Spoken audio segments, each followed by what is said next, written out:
nama gatii hin qabne bira ooluun gatii si kafalchiisaa beeki. Nama dhukkubsatee hin beeknetti dhukkuba kee hin himatin. Nama beela'ee hin arginitti beela garaa keetii ittiin argisiisin. Hin argisiifatin. Kataaniif nama hin argine kaateef sin argu itti dhiisi. Jiruun ilma namaa kun wanni nama qormaattuuf akka jabaa ta'anii ol bahanii fi malee akka jalatti cabanii fi miti beek. Obboleesso gatii ofii beekuun barbaachisaadha. Ilmi namaa muka miti kan gaaddisa godhanii jala taa'aa oolan. Dhagaa miti kan sodduu fakkeessanii irra taa'aa oolan. Ilma namaati. Muka roga qabu bakka roga qabu dhaaban.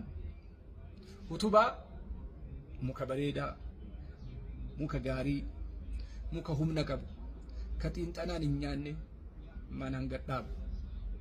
Nama bareedaa, nama kaayyoo qabu, nama keessa hawaasummaa keessa gadi dhaabu, nama gaarii ta'e. Abbaan ilmatti mammaakee ilma ka'u mucaa kiyya barati bareeda turte kiyyas turte nattu si taraa jedheen jira. Nattu si caalaa. Mucaa waan jedheen abbaa kiyya zamana kee keessatti dhugaa sittu na caalaa zamana kiyyatti nattu si caalaa jedhe. Mee akkamiin na caalta natti miidhe.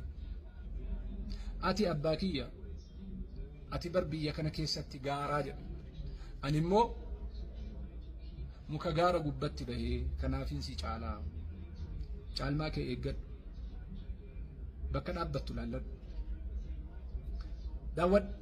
Osoo sin dubbisiin si bira darbuun gatii kee sitti himuudhaa beekadhu.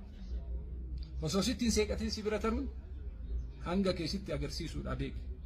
Osoo harka sin fuudhiin si moggaa taa'uun herrega kee shallaggiidhaan si beeksisuudha.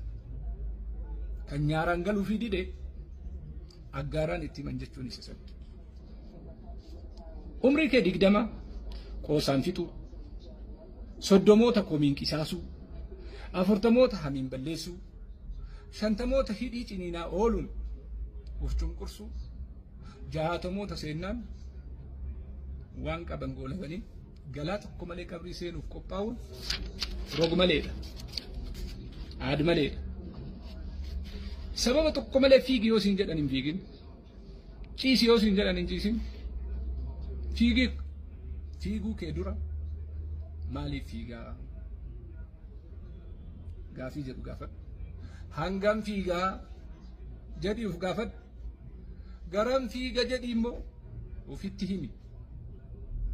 Yoo san hin taane ergannoo namaa taatee haftaa uf qusadhu.